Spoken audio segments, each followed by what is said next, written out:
Pilipinas, updated ka na ba? Marian at Dingdong, first time nag-guest sa It's Showtime. Karil, nag-absent? Sa kauna-unahang pagkakataon, naging guest ang mag-asawang Marian Rivera at Dingdong Dantes sa noontime show na It's Showtime. Ang celebrity couple ay mainit na tinanggap ng mga host, kabilang sina Vice Ganda, Vong Navarro, Kim Chu at Chong Hilario. Matapos i-promote ng dalawa ang kanilang upcoming film na Rewind, na itanong din sa kanila kung ano ang best 2023 moments na talaga namang pinasasalamatan nila. Para sa akin, grateful ako sa taong ito dahil nabigyan ako ng pagkakataon na makatrabaho ang asawa ko kasi sobrang busy po niya, sagot ni Dingdong. Dagdag pa niya, nung binigyan kami ng chance to work together, parang hindi siya trabaho, para kaming nagde-date araw-araw kaya pinasasalamatan ko talaga yon. Say naman ni Marian, palaging nilook forward lang namin na magkasama kami together. Ang nasabing pelikula ay isa sa official entry ng Metro Manila Film Festival na mapapanood December 25 hanggang January 7. Samantala, kapansin-pansin ang comment section ng show na maraming nagtatanong kung bakit absent ang isa pang host na si Karil. December 13 pa lang, nag-post na si Karil na nagkasakit siya kaya ilang araw siyang mawawala sa nasabing show. Woke up sick, so I'll be missing work for a couple of days. Stay healthy everyone, caption niya sa X or ang dating Twitter. Kung maaalala, 3 taong naging magjowa sina Dingdong Dantes at Karil hanggang sa tuluyan silang naghiwalay noong 2008. Sa kasalukuyan ay kasal na si Karil kay Yael Yuson, ang frontman ng rock band na Sponge Cola. Pilipinas, updated ka na ba? Marian at Dingdong, first time nag-guest sa It's Showtime. Karil, nag-absent? Sa kauna-unahang pagkakataon, naging guest ang mag-asawang Marian Rivera at Dingdong Dantes sa noontime show na It's Showtime. Ang celebrity couple ay mainit na tinanggap ng mga host, kabilang sina Vice Ganda, Vong Navarro, Kim Chu at Chong Hilario. Matapos i-promote ng dalawa ang kanilang upcoming film na Rewind, na itanong din sa kanila kung ano ang best 2023 moments na talaga namang pinasasalamatan nila.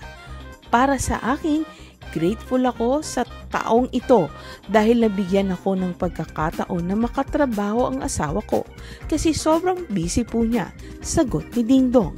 Dagdag pa niya, nung binigyan kami ng chance to work together, parang hindi siya trabaho, para kaming nagde-date araw-araw kaya pinasasalamatan ko talaga yon. Say naman ni Marian, palaging nilook forward lang namin na magkasama kami together. Ang nasabing pelikula ay isa sa official entry ng Metro Manila Film Festival na mapapanood December 25 hanggang January 7. Samantala, kapansin-pansin ang comment section ng show na maraming nagtatanong kung bakit absent ang isa pang host na si Karil.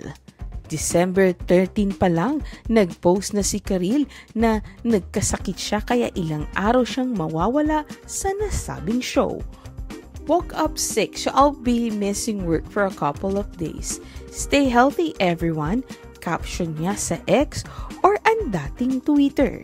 Kung maaalala, 3 taong naging magjowa sina Dingdong Dantes at Karil hanggang sa tuluyan silang naghiwalay noong 2008. Sa kasalukuyan ay kasal na si Karil kay Yael Yuson, ang frontman ng rock band na Sponge Cola. Pilipinas, updated ka na ba? Marian at Dingdong, first time nag-guest sa It's Showtime. Karil, nag-absent? Sa kauna-unahang pagkakataon, naging guest ang mag-asawang Marian Rivera at Dingdong Dantes sa noontime show na It's Showtime. Ang celebrity couple ay mainit na tinanggap ng mga host, kabilang sina Vice Ganda, Vong Navarro, Kim Chiu at Jong Hilario. Matapos i-promote ng dalawa ang kanilang upcoming film na Rewind, na itanong din sa kanila kung ano ang best 2023 moments na talaga namang pinasasalamatan nila. Para sa akin, grateful ako sa taong ito dahil nabigyan ako ng pagkakataon na makatrabaho ang asawa ko kasi sobrang busy po niya, sagot ni Ding Dong. Dagdag pa niya, nung binigyan kami ng chance to work together, parang hindi siya trabaho, para kaming nagde-date araw-araw kaya pinasasalamatan ko talaga yon. Say naman ni Marian, palaging nilook forward lang namin na magkasama kami together.